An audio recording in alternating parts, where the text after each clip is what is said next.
江云，软软被你逼死了，你还在这站着！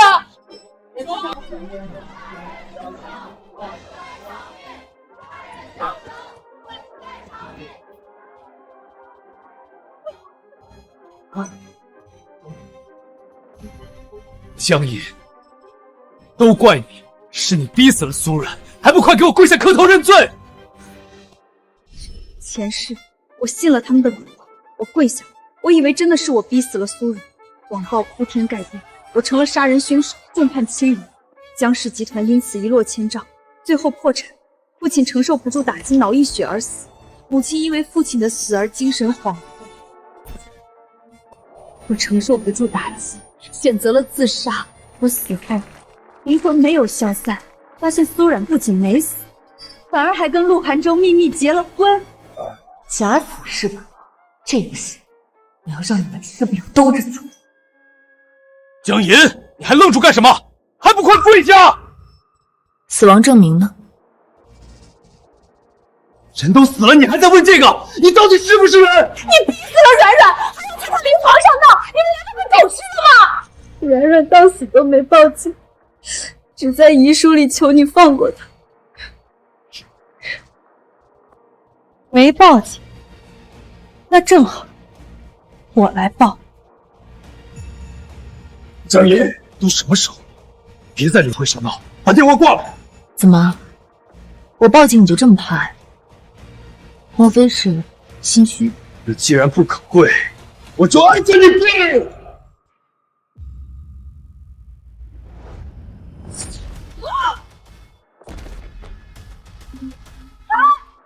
你还敢动手？江隐，你到底想干什么？我想报警。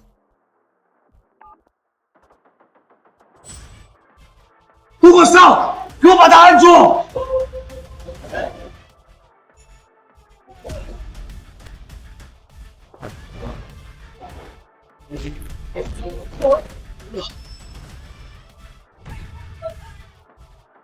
严惩杀人犯！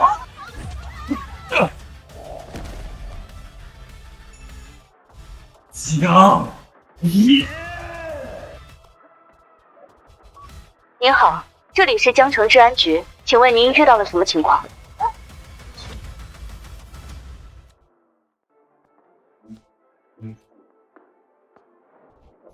江隐，把电话挂了。为什么？江隐，不要再闹了！周冉已经死了，你难道想让他死了都不得安宁吗？所以才更该报警。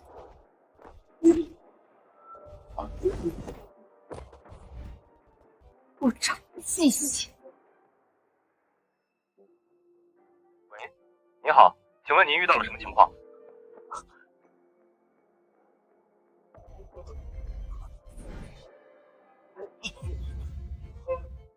喂，你好，请问出什么事情了？有人用遗书指控我逼死人命，地点在陆家私人会所。现在他们要求我在灵堂认罪。我请求警方核实死亡流程，必要时确认关内遗体身份。收到，请保持电话畅通，我们马上出警。江云，你怎么能这么狠？软软死的那么惨，你还要让他丝毫不得安宁。江隐，你别太过分，陆家的脸面不是你能踩的。江小姐，软软到死都在替你留体面，她做了那么多公益，救过那么多人，她没有报警，没有起诉，只在遗书里求你放过她。你为什么连她最后一点安宁都不肯给？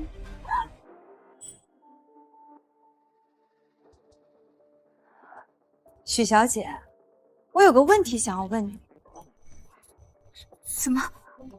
你亲眼看见苏冉跳楼了？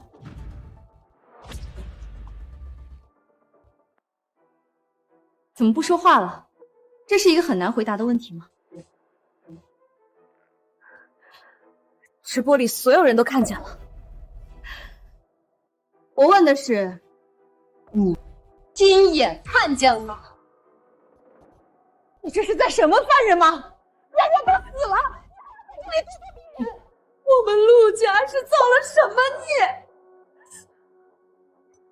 安州怎么会看上你这种铁石心肠的女人？听听外面的声音，这就是你做的好事，陆家的脸都被你丢尽了。120出车记录呢？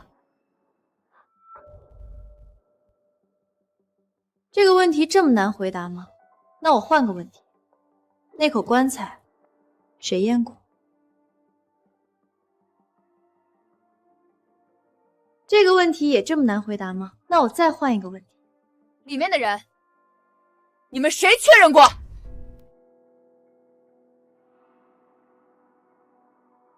你们什么都没有，只有一封写满我名字的遗书和一口从头到尾没人打开过的棺材。然后你们就弄了这么大阵仗，逼着我跪下道歉。凭什么？就凭你们脸大吗？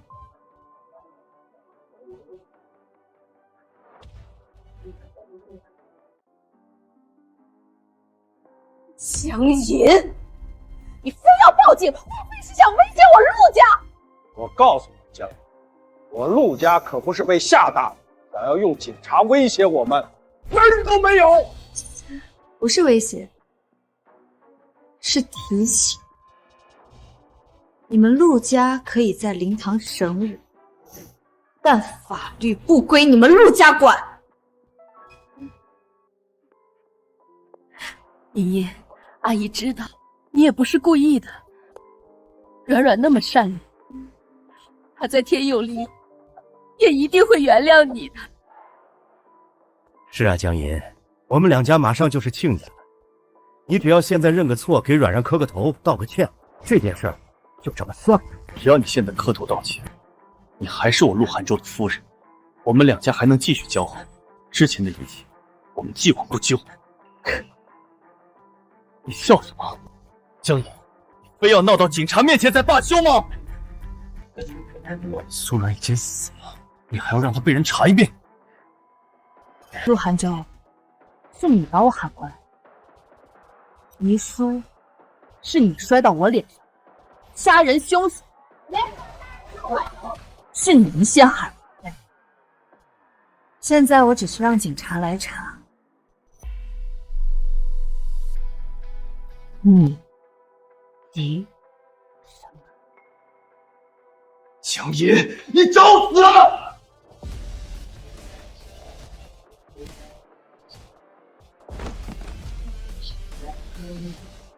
我自掉地。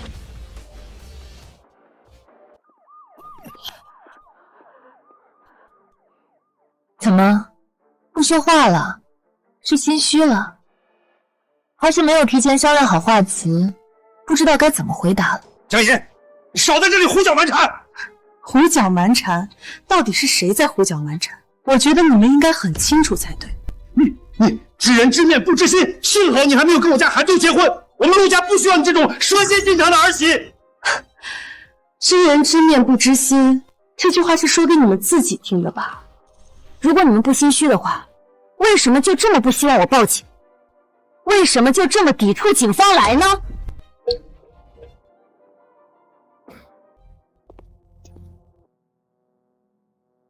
江小姐，警方当然可以来，只是有件事需要先向您说明。苏小姐家属已经委托陆家全权处理后事了，今晚就会按流程转送殡仪馆。家属是谁？苏小姐的父母。他们在哪儿？国外。人死3个小时，父母没到场，遗体没确认，陆家已经能替他转送殡仪馆。我们陆家好心帮软软处理后事，你倒好，处处挑刺。家属有远程授权。授权书呢？还有，你说今晚按流程转送殡仪馆，什么流程？遗体交接单呢？接收单位了，谁签的字？江小姐，这些文件涉及内部流程。内部流程？那你里面躺着的是不是交接密？你连这交接单都拿不出来，凭什么传送？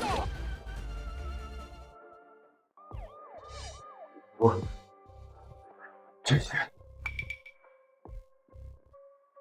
江姨，你够了！软软生前最爱美了，她最怕的就是难看。她从27楼摔下来，已经不成样子了。陆总不让你看，是不想让她死后还被人议论。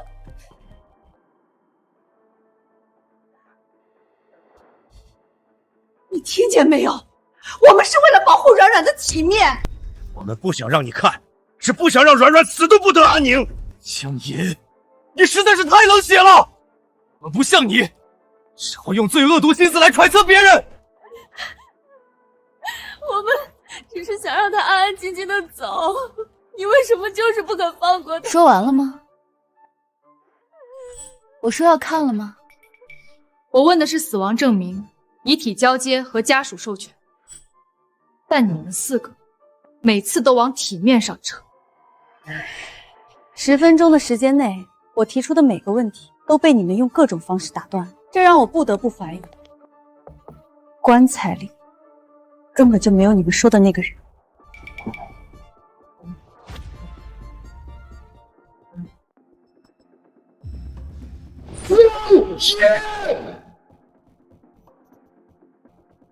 你知道自己在说什么吗？知道。知道你还敢胡说八道！当着软软的遗像，你居然说出这种话！张小姐，软软已经死了，她活着的时候被你逼得退圈、被雪藏、被扯代言，她不报警是善良，不让她是体面。现在她死了，你连棺材都不敲开，你到底还有没有心啊？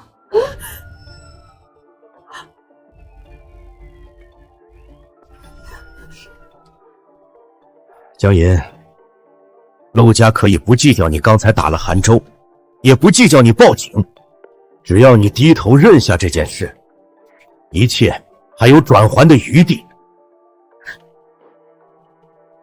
你听陆毅一句劝，陆毅是看着你长大的，你不是坏孩子，陆毅心里清楚。软软的事儿是个意外，你也不是故意的，我们都懂。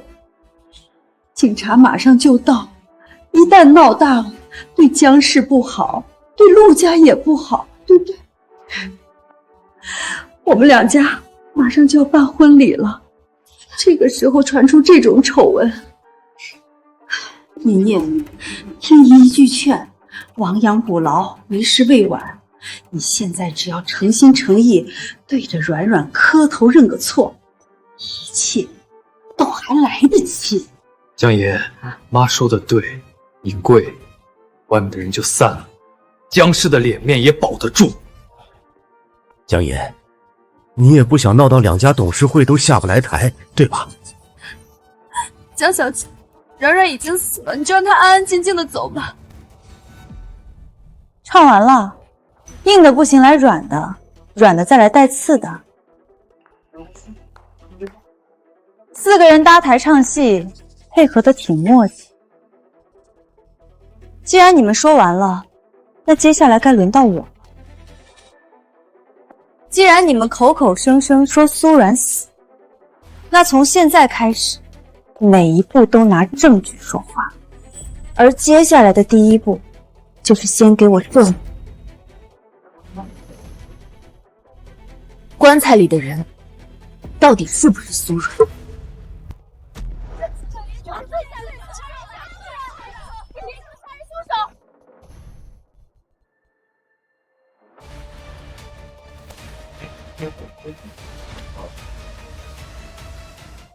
怎么回事？谁报的警？警察同志，辛苦了，辛苦了，这其实是家事，一点小误会。是啊，警察同志，江小姐和我们家软软生前有些误会，她一时想不开，情绪比较激动，所以才报警的。都是冲动。对，年轻人爱冲动，给你们添麻烦了，实在不好意思。谁是报案人？报案人先说话，其他人先在旁边等着。警察同志，这不是家事。有人用一封遗书指控我逼死人命，现在他们要求我必须在这灵堂之上下跪认罪。警察同志，不是这样的。现在还没有到你们说话的时候。女士，您继续。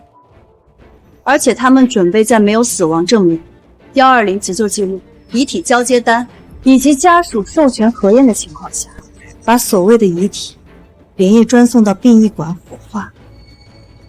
他说的是真的吗？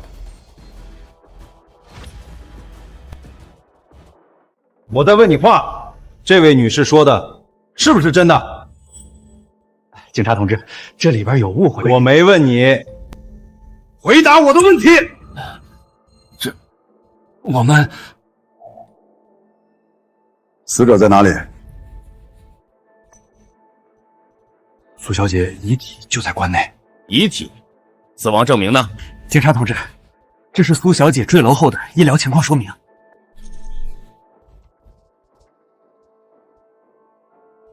我要的是死亡医学证明，不是情况说明。因为当时的情况有些特殊，流程还在补。按照你们的说法，人已经死了整整3个小时，灵堂已经搭好了，遗书也公开了，甚至连将尸体转送到殡仪馆火化的流程都安排好。然后你告诉我，死亡证明还在补。江爷，你非要在警察面前咄咄逼人是吗？你有必要这样吗？这位女士，请你冷静一点。江女士只是提出了合理的疑问，你为什么这么情绪激动？不是我要咄咄逼人，而是你们实在是太把这件事情当儿戏了。陆阿姨，你可能忘了，我们江氏旗下足足有上百家医院，我从毕业后就一直在管理这些医院。警察同志，我很确定死亡流程不是这样的。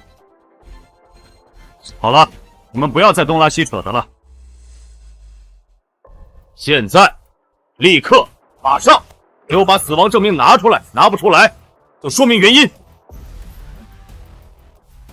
怎么，都哑巴了？既然拿不出死亡证明，那就开棺验尸。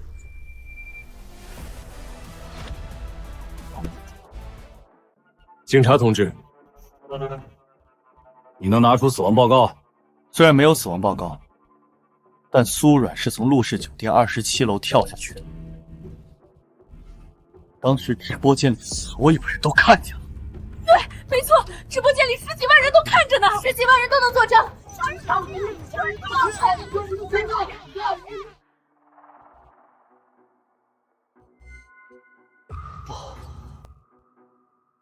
你们是看见他站在天台，还是看见他摔到地上？警察同志，你们别替他狡辩。江小姐，你为什么非要扣这种字名？软软最后那段直播还不够清楚吗？他哭着说你逼他，哭着说撑不下去了，然后你脑就黑了。不是跳楼还能是什么？镜头黑了之后发生了什么？你看见了？你没看见，你们也没看见。直播间内的10几万粉丝没看见。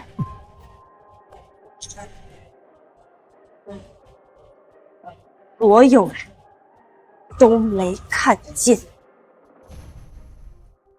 所以，警察同志，我要求核实。江女士说的没错，看见对方站在天台，不等于看见坠楼。急救记录呢？当时情况紧急。你不要说话，我问的是他。陆总喊私人医疗车送他去了陆氏合作医院，没有拨打120。私人医疗车来得更快。确实够快，快到120没记录，警方没到场，现场没封锁。唯独你们陆家的护报发得最快。你这个贱人，再在这里胡说八道，小心我撕了你的嘴！安静！江女士说的没错。陆先生，坠楼事件属于非正常死亡，按流程需要报警、保护现场、核实急救和死亡情况。你们为什么先把人带走？陆总只是心疼他，他不想让他被人围观。是的，我实在是不忍心。等一下，许曼，我有一个问题。江银，你又想干什么？你看到苏冉浑身是血的模样吗？如果我没记错的话，你之前说直播黑了以后，没人看见接下来发生的事情，就连你自己也没看到啊。现在又说他浑身是血，那么你到底是看见了呢，还是没看见呢？许小姐，请你回答问题。你到底是看见了，还是没看见？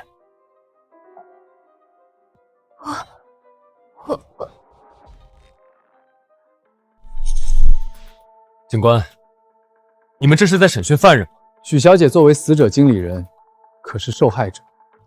她要是没说谎，又怎么会怕人问？还是说你们怕她再说错话，露出更多马脚？江银，陆先生，请你配合调查，不要妨碍公务。许小姐，我再问你一遍，是谁告诉你苏冉浑身是血的？是酒店的工作人员。哪个工作人员？叫什么名字？我当时太乱了，没记住。这位女士，请你之后配合做笔录。先确认一下，到底有没有120的出车记录？你好，市急救中心。我是江城市局，警号82323，需要核实今晚陆氏酒店是否有120出车记录。请稍等，正在查询。你好，今晚没有陆氏酒店及周边5公里的120出车记录。解释一下。没有120记录，没有死亡证明，没有报警流程。陆寒舟，你们为什么一直在绕开正常的流程？江银，你怀疑我？我怀疑的是证据。你如果有，就拿出来；没有，就不要一而再再而三的搞出这种幺蛾子来阻碍警方查案。警察同志，苏小姐家属的确已授权陆家处理后事，我们并没有逃避调查的意思，只是死者生前公众影响力较大，陆家出于保护死者隐私，才先做了部分安置。保护隐私，保护到粉丝和媒体都提前到了灵堂门口。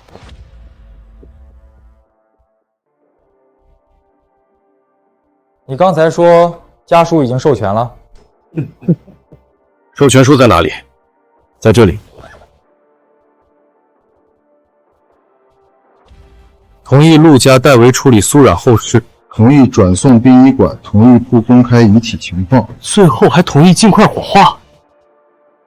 授权内容很完整，虽然有点着急了，但程序上说得过去。警察同志，能让我看一下吗？不行，这是我们和苏冉家属之间的事儿，你有什么资格看？而且你看了有什么用？连警察同志都说没问题了。你们不让我看，是怕我看出什么见不得人的问题？你少在这里胡搅蛮缠，我们只是不想再浪费时间。你现在应该做的是给阮儿跪下认错。你看吧。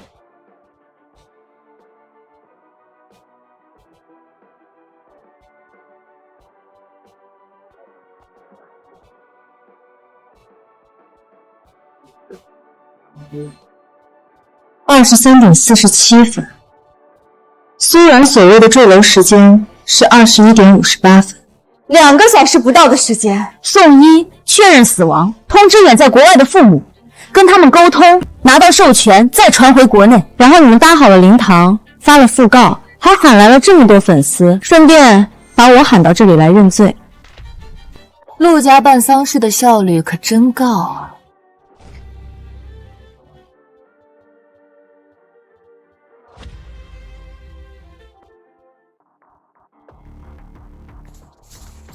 江女士提出的疑点很关键，这个时间点确实不合常理。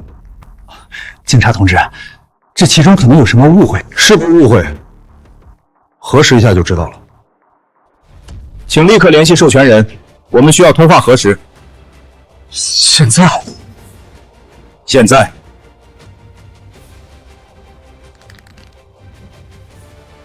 看远期。江爷，别闹了。警察核实授权人，你说我闹？陆寒舟，难道你们的授权书经不起问？拨电话，开免提。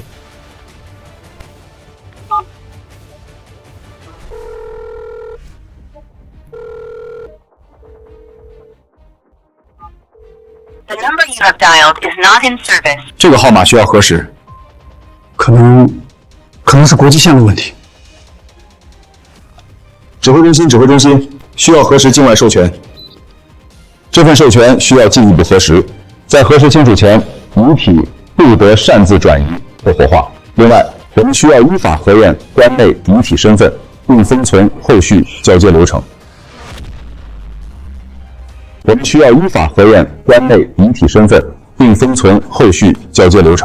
听见了吗？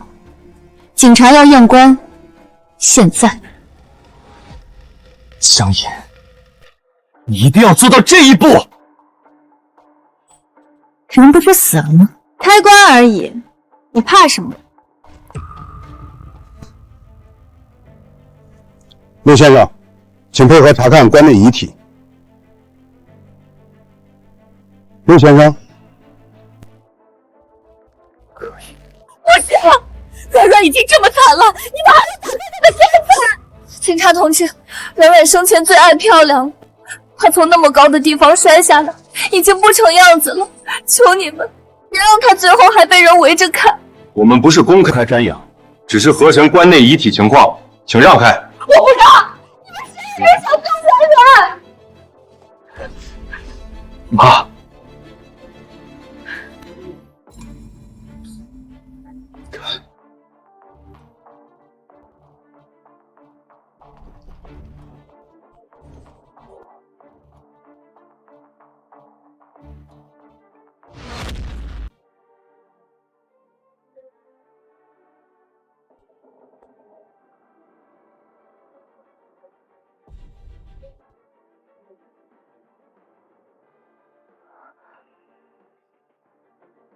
苏软，性别女，年龄26，转送单位陆氏合作医疗中心。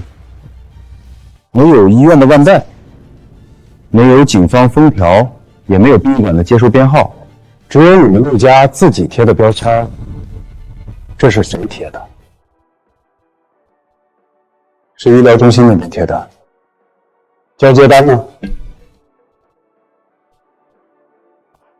你笑什么？没什么。第一次知道人死以后身份确认竟然是靠一张贴纸。警官，这个不要妨碍警察办案。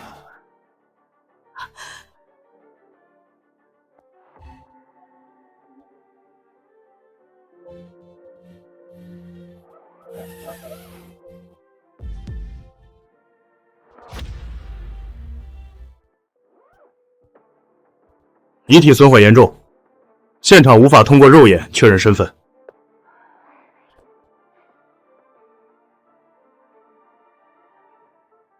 老公，当初要是江银那个贱人非要开棺验尸怎么办？放心，棺材里面我提前准备了一具跟你体型一模一样的毁容尸体。不过江氏集团怎么会倒得那么快？那当然是我的手笔。我不但在背后推动了江氏的破产，还买通了医生，换掉了江银他爸的药，他才会突发脑溢血。他妈该不会……一个精神恍惚的女人，在马路上被车撞死，很正常，不是吗？老公，你真是太厉害了！真以为你赢定了，高兴得太早。警察同志，我怀疑死者并不是苏软。都已经这样了，还要怎么确认？江云，你还没有良心了？你的良心难道被偷去了吗？证据呢？你有什么证据？我没有证据，但是从我进门到现在，他们从一开始就谎话连篇，没有走任何正常程序，同时一而再再而三的干扰办案。我有这个怀疑，很合理吧？你冤枉啊！我们只是想让软软走得体面一点，怎么就成了谎话连篇了？安静！联系法医过来，立刻做身份核验。怎么，只是确认一下身份，你也拍？江一，够了。啊，够了，可我绝对还不够。我只是想让他安静的离开。离开？一个死人而已，要离开什么？离开这些难看的追问。你笑什么？我笑什么？我当然是在笑你们这些人了。江银，怎么？证明我逼死苏软的时候，一封遗书就够。现在让你们证明棺材里的人是苏软，怎么就这么难？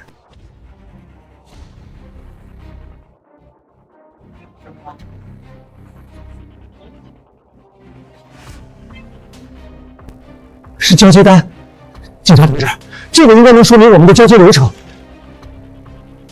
这份交接单反而证明了你们的交接流程不合规。怎么可能？警察同志，你是不是搞错了？接收方没有签名，交接人没有签名，时间也没有填写，除了一个可笑的红印章外，没有任何其他有用信息。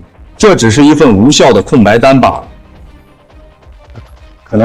可能是工作人员太匆忙，忘记补了。每一步都去，每一步都等着事后补。看来你们不是在办后事，而是在赶着毁尸灭迹。江银，嘴巴给我放干净点！什么叫毁尸灭迹？软软已经死了。我们陆家行得正，坐得直，你少在这里血口喷人！软软，你怎么这么苦命啊？死了都不得安生。言继续，我看你们待会儿还怎么演。安静！死亡证明没有，授权书存疑，现在连交接单也都是一张废纸。这具遗体，我们必须立刻进行身份鉴定，在调查结果出来前，你们所有人都必须随时配合传唤。警察同志，难道就不能先让软软入殡仪馆吗？他已经这么可怜了。遗体可以转送，但必须由警方监督并补齐交接流程，同时封存会所、酒店和医疗车相关记录，陆家不得私自处理。酒店记录也要封。案发地点在陆氏酒店，当然要封。什么？老公，你亲手开车撞死的那女人，不会出什么事情吧？放心吧，软软，你真以为我只撞死了江银他妈？老公，你什么意思？早在撞死那个老女人之前，我就在2线条那边撞死过人。还有别人？一家3口，已经1年了，尸体就被我藏在陆氏集团酒店我专属的总统包厢的冰柜里，安全了。陆寒舟，这一世我一定会揭穿你所有罪行的，法网恢恢，疏而不漏，你就给我等着吧。陆寒舟，你为什么这么怕封酒店记录？难不成你们陆氏集团的那家酒店里面藏着什么不可告人的秘密？你少往我身上泼脏水！泼脏水？你这种人都已经脏成什么样了，还需要我给你泼脏水？江银，警官，我要报警！江银人身攻击。4个月前，2仙桥。这个地方很熟悉吧？你怎么？我刚才说了，你们陆家做事每一步都缺，不只是办丧事的时候缺。二仙桥，4个月前，警官，如果我没有记错的话，4个月前二仙桥附近有一家3口失踪了。陆先生，这事儿待会儿也需要你说清楚。警察同志，棺材里的遗体，我建议现在就封存送检，时间拖得越久，有些人就越有时间动手脚。江女士，您放心好了，流程已经开始走了，法医已经在路上。陆寒舟，没想到的，你的那些秘密我全都知道，这一时我会一个一个把他们都挖出来，让你身败名裂。陆寒舟，没想到的，你的那些秘密我全都知道，这一时我会一个一个把他们都挖出来，让你身败名裂。接。警官，只是工作电话。接。开免提。张律，后门这边已经等了20分钟，你之前说今晚必须走，现在警戒线拉了，还按原计划吗？什么原计划？没有手续怎么走？你们不是说手续后面再补吗？谁让你联系后门车辆的？手续后面再补。看来不只是交接单和死亡证明啊。江银，放心吧，许曼，警方封存后谁都碰不了这口棺材的，你没必要这么紧张，放轻松。江银，你不是血口喷人。那你别怕，只要棺材里真的是苏然，谁都冤不了他，也冤不了你。后门执勤人员注意，扣住后门所有等待车辆，核对驾驶员身份。警导同志，你们误会了，我只是提前做了一下预案而已。预案？没有死亡证明，没有交接手续，你做的是什么预案？警察同志，我们陆家只是想体面送走软软，真没别的意思。体面？手续不全就想从后门走，这叫体面？陆总，出去！陆寒舟，人这么着急的跑过来，跑得都快上气不接下气了，你却这么着急让他走，这是心虚呢，还是心虚呢？江银，你少在这里血口喷人！滚出去！没看到我们正在谈正事吗？是，站住！什么事儿？看着我的眼睛。是苏小姐。苏小姐昨晚寄存在会所的行李。行李怎么了？原本是安排了司机今晚要送去机场的，可司机刚刚打电话说他被警戒线拦在地下车库了，问行李还送不送？送去机场。尸骨未寒，行李先飞。那是他的私人物品，跟你无关。跟我无关。既然人死了，行李为什么要连夜送走？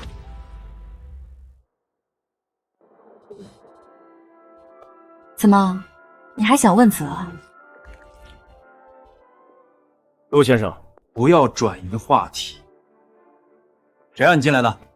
外面封了，司机被拦在地下车库，然后说按规定必须让主办方确认，我才过来的。什么司机？机场专车司机，原本是送苏小姐行李去机场的。谁安排的？陈小姐。警察同志，陈潇是陆寒舟最信任的助理，跟了陆寒舟整整7年了。苏然死后3个小时，他的棺材在这里，他的行李却要去机场。陆寒舟，苏然的后事怎么还排了送机？江银，别阴阳怪气。那你解释。也许是软软生前安排，工作人员没来得及取消。伯母说的确实有道理，那就看记录吧。把寄存记录调出来。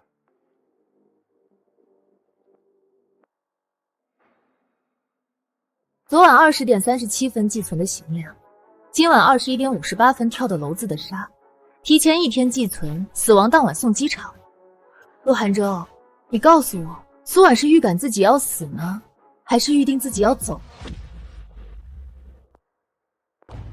陈潇现在在哪儿？不知道，我一直是按他的电话指令办事。不过，刚才司机被拦下后，我再打过去就打不通了，怎么也打不通，所以我才会过来。看来你的助理失联了。我会让人找他。别麻烦了，我们警方会找的。警察同志，这可能只是苏小姐生前的出行安排，突发意外后，工作人员没来得及取消，才造成这个误会。误会？那就让陈潇回来当面解释吧，到时候就能真相大白了。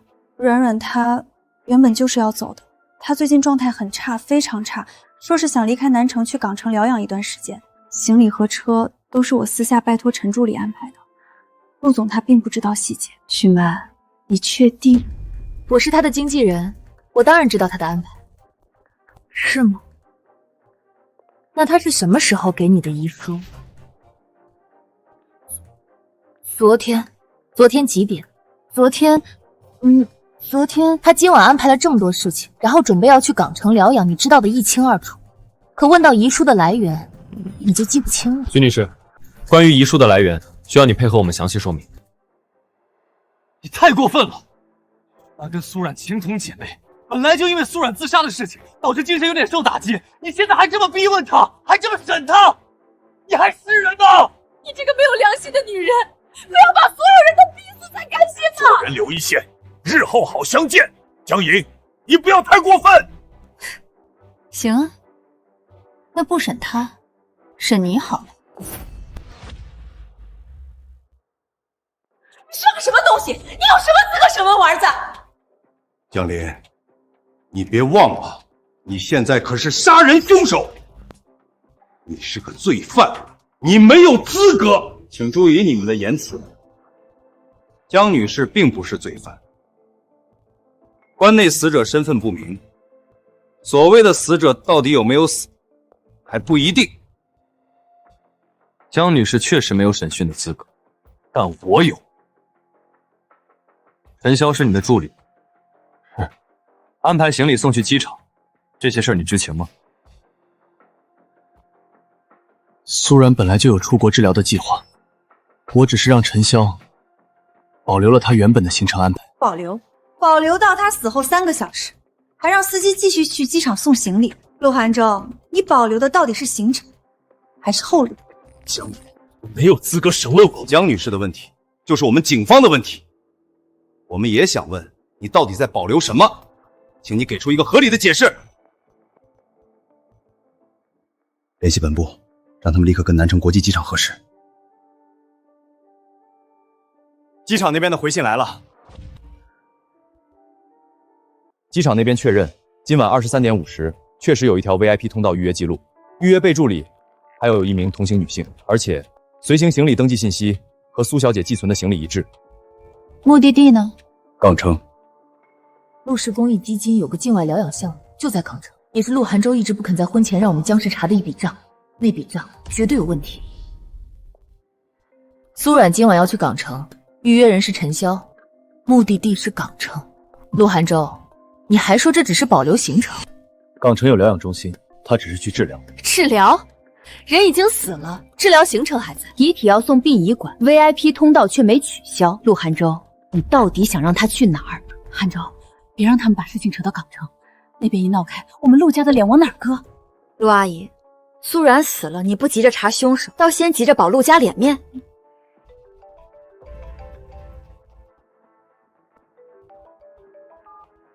什么？机场那边又反馈，陈潇已经刷过 VIP 通道预约，他身边还有一个戴帽子和口罩的女人，身形和苏冉相似。机场警方已经临时拦下他们，正在核证证件。陆寒舟，棺材里躺着一个机场又拦下一个像苏冉，你要不要好好解释一下，今晚死到底是？陆寒舟，棺材里躺着一个苏冉，机场又拦下一个像苏冉的人，你要不要好好解释一下，今晚死的到底是谁？陆总，怎么不说话了？心虚了？可能只是单纯长得像而已。死鸭子嘴硬。什么情况？机场那边反馈，那名女性拒绝摘口罩和实际质问，陈潇也拒绝说明他和那名女性的关系。陆总，陈潇失联了，但你和他的通话记录，总不会一起失联吧？江野，你有什么资格查我的手机？陆总，你没必要这么激动。我确实没有资格，我只是问你，敢不敢自己交出来？韩州手机里都是我们陆氏集团机密，凭什么给你看？我没让他给我看，我的意思是给警察看。你们信不过我，难道还信不过警察吗？陆先生，如果涉及相关联系记录，请配合提供。如果你拒绝，我们会依法调取。陆先生，请你配合。我没让他给我看，我的意思是给警察看。你们信不过我，难道还信不过警察吗？陆先生，如果涉及相关联系记录，请配合提供。如果你拒绝，我们会依法调取。陆先生，请你配合。好，警官，我没有删记录的习惯，你最好是解锁。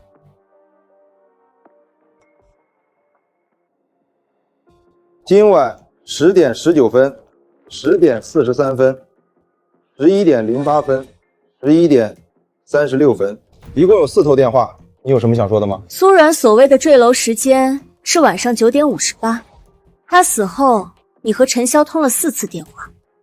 后事需要安排。后事是安排他进棺材，还是安排他去机场？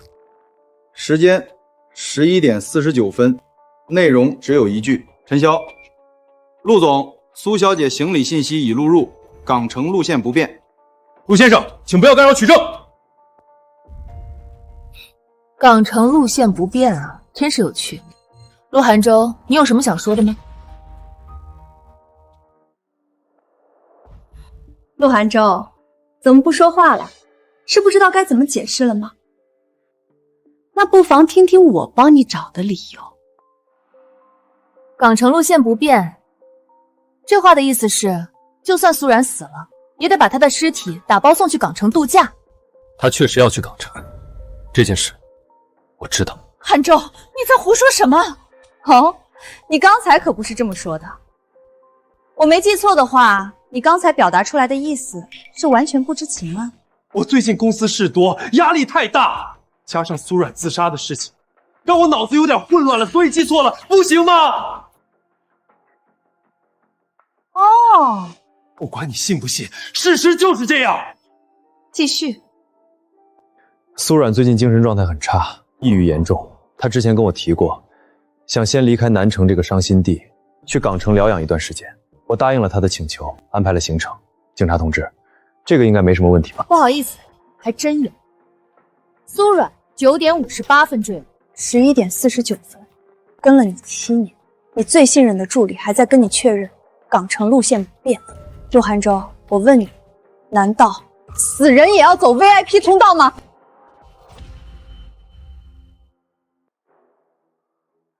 你这是强词夺理哦，那您倒是给我个合理的解释。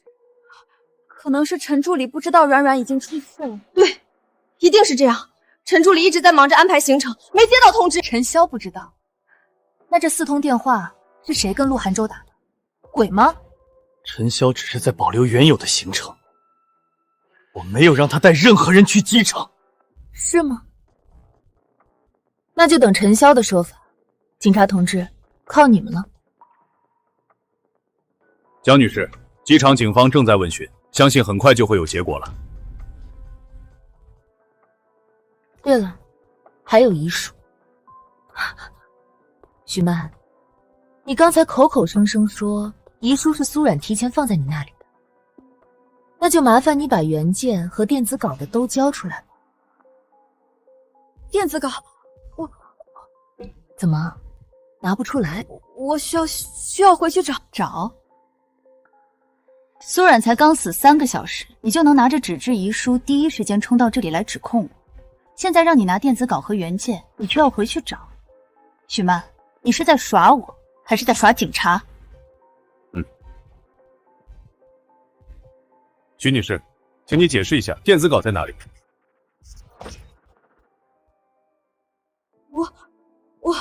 纸质遗书是软软提前给我的，电子稿不在我手里。那在谁手里？软软那时候很痛苦，人痛苦的时候是会反复的。他留下遗书有什么奇怪的？确实不奇怪。人确实会反复，但文件不会。警官，我觉得文件从哪儿来的，就该查哪儿。遗书既然已经作为指控我的证据，那么我要求封存所有电子稿来源，包括许曼的电脑、手机、邮箱、苏汝工作室的后台，还有陆氏会所商务中心的电脑使用记录。你凭什么查我的电脑？凭什么？凭你拿出一封遗书，把我盯成杀人犯。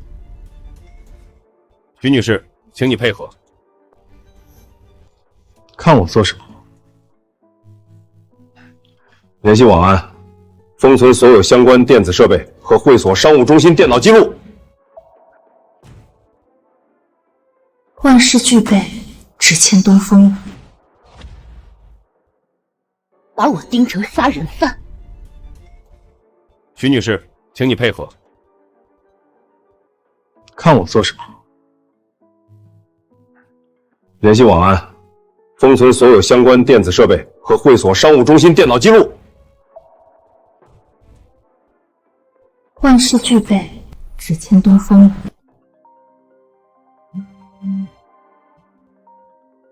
东风来了。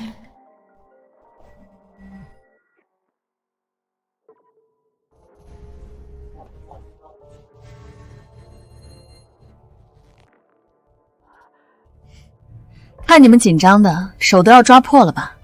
闭嘴！怎么就这么怕听到机场的消息？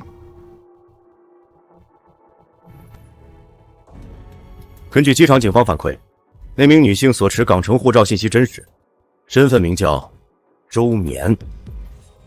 看吧，潘周刚才怎么说来着的？他没有让陈潇带任何人去机场，场那个人只是潘周跟苏院长的姓而已。安静。不过对方拒绝采集指纹，同时，机场警方还在他随身包里发现一部手机，手机壳背面贴着一张备用卡，卡主的实名信息是苏软，而且1小时前才刚通过人脸完成实名认证。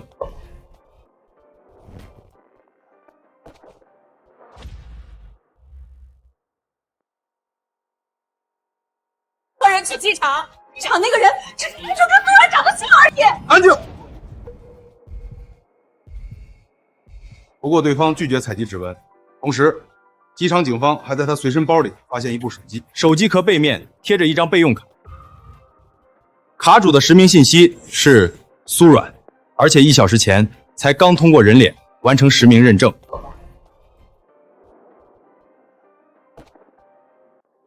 怎么，陆阿姨这就收不住了？这才只是个开始。江银，陆汉州。事到如今，你还有什么话想说？肃静，江女士，机场警方那边已经将陈潇和周绵带回进一步核查了。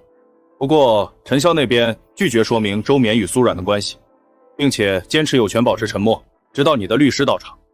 陆寒舟，你的助理带着一个长得像苏软的女人，拿着伪造的港城身份，包里却装着苏软实名认证的备用卡，被机场警察拦下，第一反应不是解释，而是等你的律师。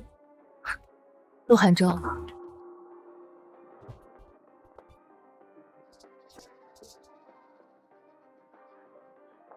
就算软软没死，也是被你逼得不敢回来。是你这个毒妇逼走了他，是你害的。陆寒舟，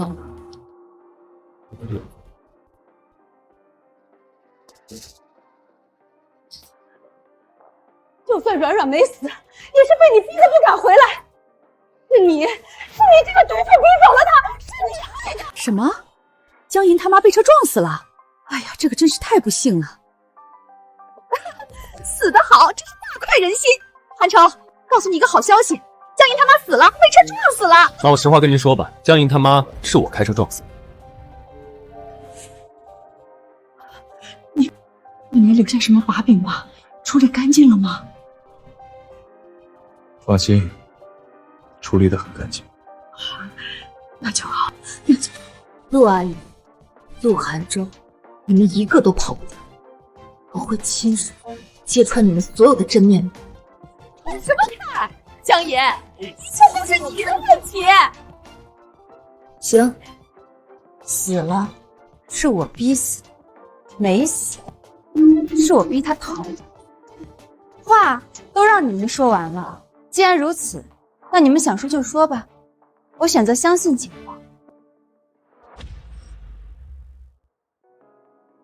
警察同志，关于这起案件，作为报案人，我申请从头梳理一下我的怀疑。江女士，您请说。第一，没有死亡证明，没有120急救记录，没有警方出警记录，甚至连法医的现场勘查都没有，他们就直接搭了灵堂。江女士，我都记下来了，还有吗？第二，所谓的遗书漏洞百出，时间对不上，来源经不起推敲，连许曼自己都说不清是什么时候拿到的。还有呢？第三，苏冉的行李提前1天寄存，他的经纪人安排好了一切，他的尸体还没确认身份，可去机场的车和 VIP 通道却都准备妥当了。警察同志，结合以上3点，我可以得出一个结论：所有的一切都指向一个事实，苏冉根本就没死，这一切都是一场针对我的骗局，是陆家在包庇他。你血口喷人！江银，若是再在这里颠倒黑白的话，我们两家从此就别再来往了。陆兄，看在我们两家这么多年的情分上，求你帮帮忙，杨氏不能倒啊！情分？江银逼死苏冉的时候，可没见你们讲情分，跪在这里像条狗一样。你女儿呢？让她也来跪下，跪下认罪。陆兄，爷爷他不是故意的。那你就在这跪着吧。江氏破产是你们咎由自取，我陆家的钱不救杀人犯的爹。陆老子，前世我爸跪在你面前，你却故意见死不救，百般羞辱，我还巴不得跟你们断绝往来呢。断绝往来就断绝往来，你以为我稀罕？江银，你知道你在说什么吗？哦，对了，还有最后一点，陆氏公益基金港城账目。这和基金有什么关系啊？没关系，这么紧张干什么？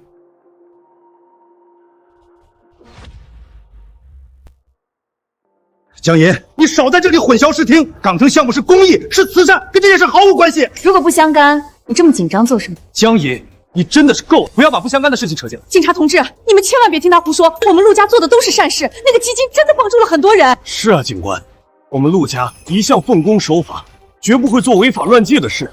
警官，我还是那句话，如果真的和陆氏公益基金港城项目没关系，他们根本没必要这么紧张。你这个……好了，都安静。陆先生，请立刻联系你的律师。同时，警方需要你配合提供陆氏酒店、会所、医疗车以及公益基金港城项目所有相关人员的联系方式。陆先生，我会配合。早这样不就得了，非得在那边解释这解释那的。江银，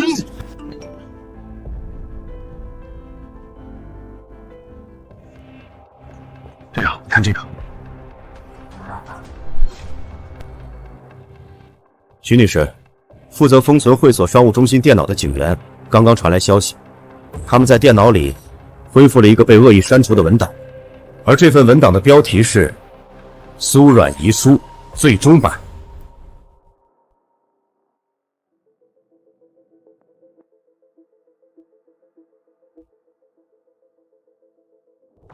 最终版。徐曼，死人写遗书还分版本啊？我……警察同志，能把遗书内容投屏出来吗？我想看看这个所谓的遗书最终版到底是什么样。我相信你们肯定也很好奇吧？可以。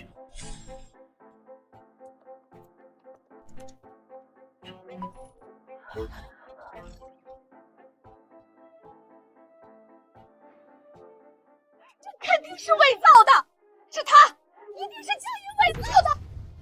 伪造？陆阿姨，饭可以乱吃，话可不能乱说。警察同志，在你们进行下一步行动前，我需要澄清几点。首先，从我昨天开始，就一直在忙江氏集团的事务，连轴转了一整天。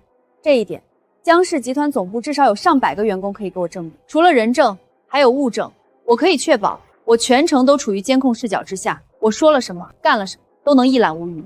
然后，从进入这个灵堂开始，我就一直在这几个高清摄像头的视线里，我根本就没有机会去碰灵堂内的电脑。再然后，这份遗书的内容是指控我逼死苏软。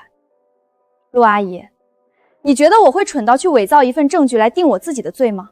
还是你觉得在场的各位，包括警察同志，都跟你一样没有脑子，会相信这种荒唐的逻辑？最后，我明确告知你，你刚才毫无根据的指控已经构成了诽谤。我保留追究你法律责任的权利。打开吧。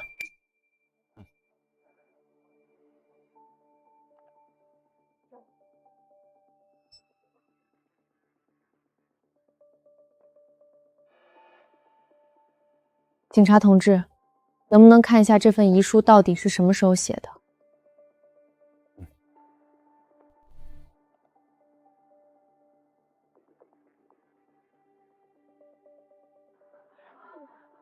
创建时间3天前，最后修改时间今晚22点17分。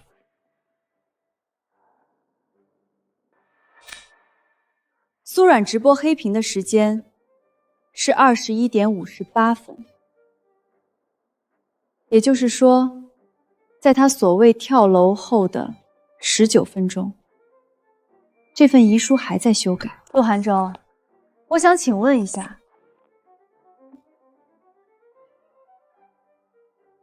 苏软到底是死了呢，还是没死？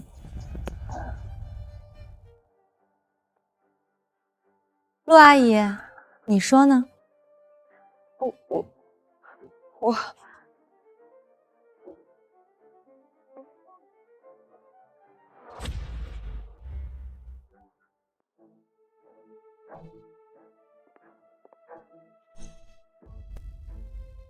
警察同志，这份遗书被修改过好几个版本，我申请查看遗书的所有历史版本。调出版本记录。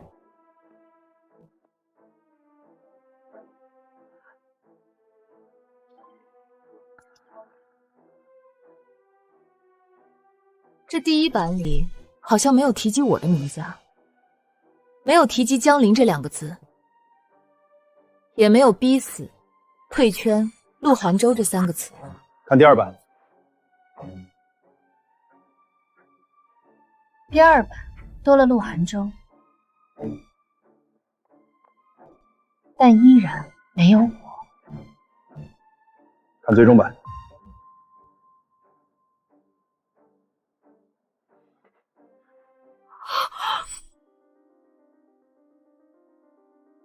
挺会改。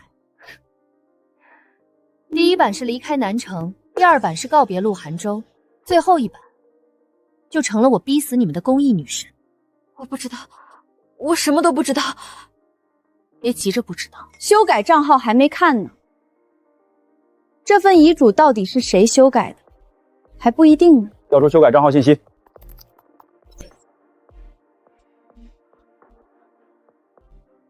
紧张吗？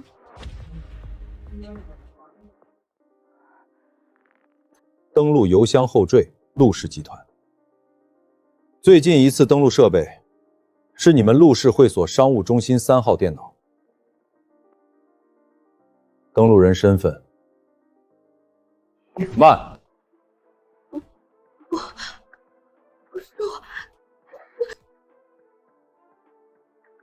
你想清楚再说。陆总，许曼，你最好想清楚，一个人背黑锅，可没有好下场。江爷，你这是在威胁他吗？许曼，别怕，我们陆家永远是你的后盾。许曼，别怕，别让外人吓到，我们陆家会给你撑腰的。陆家同志，打掉了吧！江姨当众威胁许曼。警官，这种行为必须制止。我可没有威胁，我只是让他好好想想而已。你这分明就是威胁！大同志，你必须管管他。安静。许小姐，现在的证据已经确凿，登录账号是你，设备是你用的，修改记录清清楚楚。许小姐，现在的证据已经确凿，登录账号是你，设备是你用的，修改记录清清楚楚。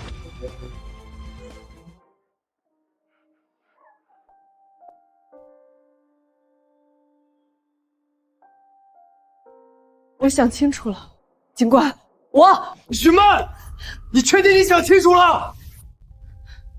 警官，陆寒舟在威胁证人。陆先生，我们需要一个解释。警官，你们误会了，我只是怕许曼没想清楚。怕他没想清楚。陆总，你的怕可真是吓人啊！陆先生，请你不要妨碍证人作证，再有下次，我们会依法处理。想清楚。陆总，我想清楚，苏冉这3年的公益通稿是谁审的？港城疗养中心的宣传是谁签的？现在出了事，你们想让我一个人闭嘴！陆夫人，请你立刻退后。徐小姐，你接着说。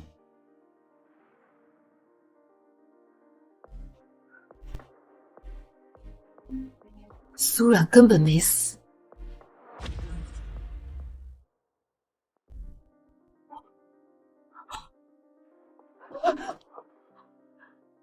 这才刚开始就承受不住了，我前世承受的压力可比你们现在承受的大得多。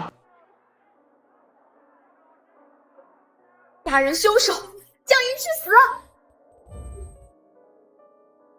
我没逼死苏冉，我真没有，我真的没有。妍妍，妈相信你。这才刚开始就承受不住了，这一世我要让你们身败名裂。还有吗？还有什么要交代的？遗书最后一版确实是我改的，可那是苏冉让我改的。他说只要江野一进陆家，就会查港城。妈，陆先生，这是最后一次警告，再有下次，我就以威胁证人罪逮捕你。他说只要江银背上这条人命，江氏就不敢再碰陆氏公益基金港城项目。江小姐，你知道这个项目？知道，港城疗养中心是陆氏公益基金会旗下的项目，也是我们江氏和陆氏联姻前婚前协议里要查的最后一笔账，但陆氏那边却迟迟不肯给我们提供完整的账目。那只是正常的商业审计流程。是吗？那你为什么一直不肯让我碰？为什么苏冉的工作室和许曼的公关公司都从那条项目里拿过钱？以前拿患者隐私挡你，现在看来，你们挡的不是隐私，而是账。江小姐，你有相关材料吗？有。警察同志，这些是相关材料。无论是苏冉工作室还是许曼的公关公司，都收过陆氏港城疗养中心的钱，名目全部都是公益宣传和舆情维护。项目记录呢？为什么没有项目记录？是啊，为什么没有项目记录？明明钱都出去了，为什么项目记录是空着的？这个问题，我之前已经多次跟陆寒舟反映过了，但陆家一直不肯给我看完整账。单笔金额不小，名目却模糊，这些资金流向必须立刻封存查账。所以你早就在查陆氏？我是在查我婚后要接手的项目。你，陆寒舟，你不是一直说我太强势，太咄咄逼人，连公益项目都要拿账本衡量吗？现在看来，我要是再晚一点查，这本账就该用我的命来折了。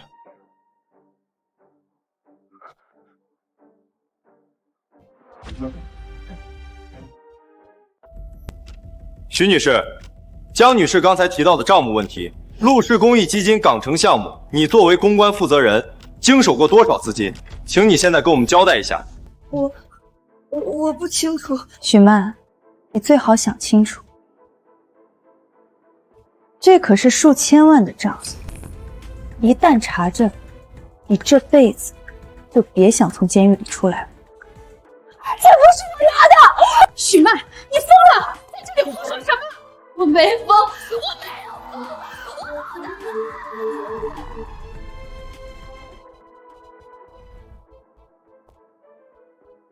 你为什么不哭？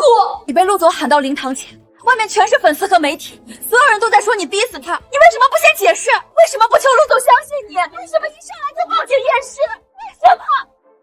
这跟我们计划的不一样，完全不一样，为什么会这样？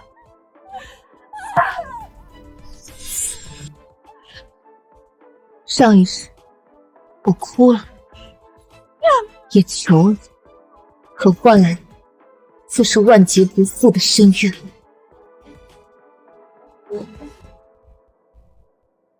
好在老天爷给了我重来一次的机会。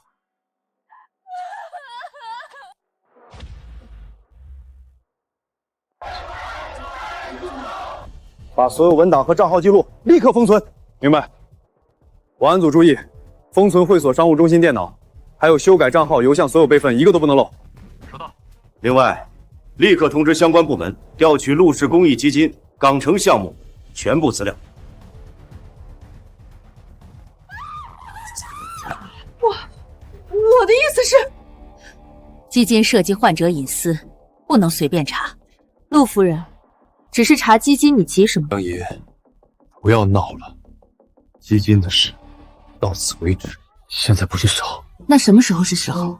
等苏冉换身份到了港城，还是等江家放弃审计权？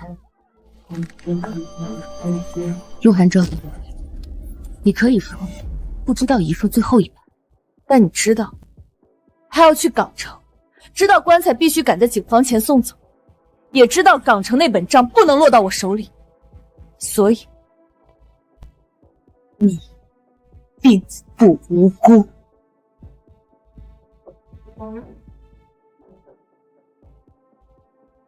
从这一刻起，没有人再敢说那是遗书了。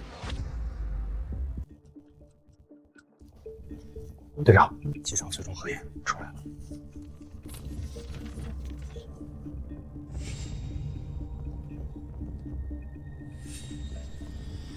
陆先生，周眠的随身手机里有苏冉私人账号的登录记录。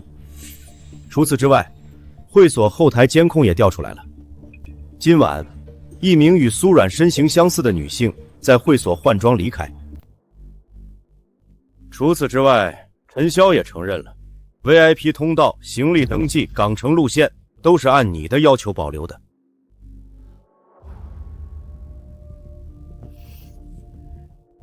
另外，关内那具所谓的苏冉遗体，初步确认来自陆氏合作医疗中心，是一具原本应该入库登记的无人认领遗体。按照记录，4个小时前被违规调出。也就是说，关内遗体不是苏冉，苏冉涉嫌假死。终于查清楚了，棺材里的人不是苏冉，苏冉活得好好的，我现在应该不用跪下磕头了吧？江爷，我不知道许曼会把事情做成这样，我只是答应过苏冉帮她离开。陆寒舟，你说的这些话现在都已经不重要了，我只知道你从头到尾都知道，他苏冉要假死，这就够了。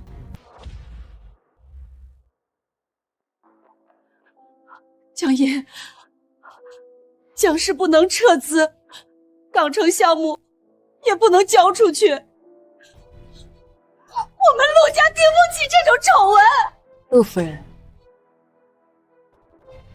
苏冉死没死我不急，我有没有被冤枉你也不急。现在轮到陆家出事，你就坐不住了。江爷，妈的！闭嘴！你们陆家所有人，今晚每一步都没把我当人看，用一封假遗书，一具假尸体把我定成杀人犯，把全南城的粉丝、媒体都喊到这门口骂我，然后逼我跪在这里磕头认罪。陆夫人，你说陆家经不起丑，那江氏经得起。你要做什么？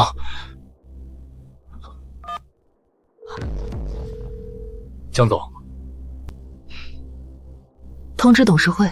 好的，您说。第一，终止江氏和陆氏公益基金的一切合作。江银，你敢！第二，港城项目资料全部移交警方和监管。江银，不要冲动。第三，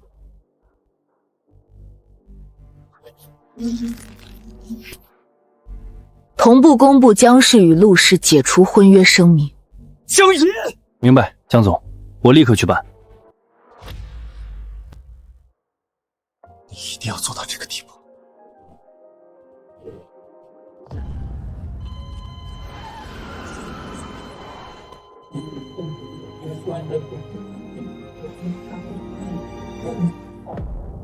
今晚你们每一步都没觉得自己过分，把我喊到灵堂前没觉得过分，让粉丝在外面骂我杀人凶手没觉得过分，用一具假尸体逼我下跪认罪也没觉得过分。现在轮到我退婚，你觉得过了？江银，相信我，我没想过让你坐牢，我只是想让事情过去。我知道。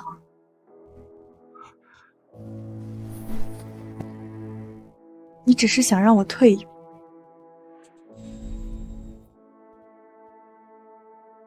退到灵堂前认错，退到江氏不敢查账，退到你们所有人都体面。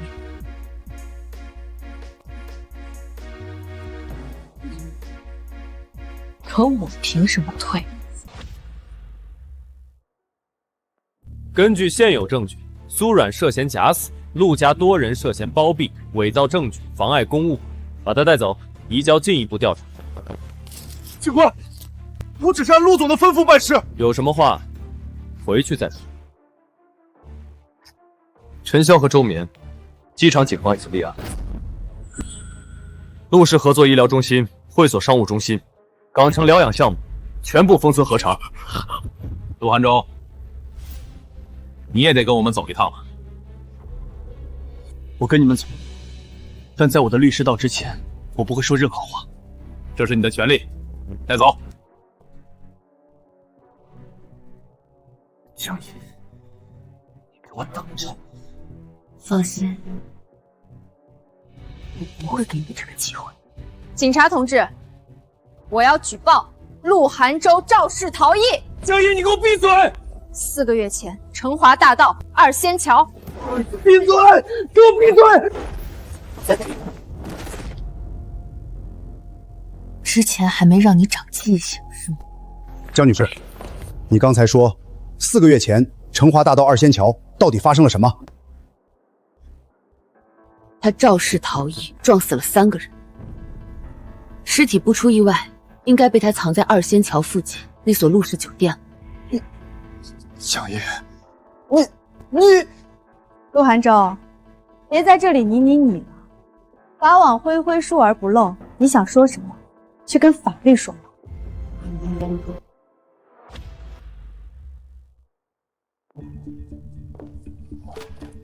江总，这是最新的情况汇总。昨晚周眠和陈潇在机场被警方带走，苏阮的真实身份也被核实。第二天，也就是今天早上，苏阮涉嫌假死、伪造遗书和恶意诬陷的消息已经传遍全网。截至目前，苏阮工作室的社交账号已经全部被封停，所有代言方和他参与的公益项目都在今天早上发了解约函。许曼的公关公司也被查封了。陆氏合作的医疗中心，所有违规调出无人认领遗体的相关负责人已全部停职接受调查。陆氏公益基金的港城项目也被监管部门正式接管核查。陆涵州被暂停了在陆氏集团的一切职务，且被控告肇事逃逸以及谋杀等多项罪名。还有，陆氏董事会也发布了紧急公告，暂停了陆涵州对港城项目和公益基金的一切权限。退回去。明白。那我们准备的追责方案还照常进行吗？照常。不撤诉，不和解，不接受任何私下道歉。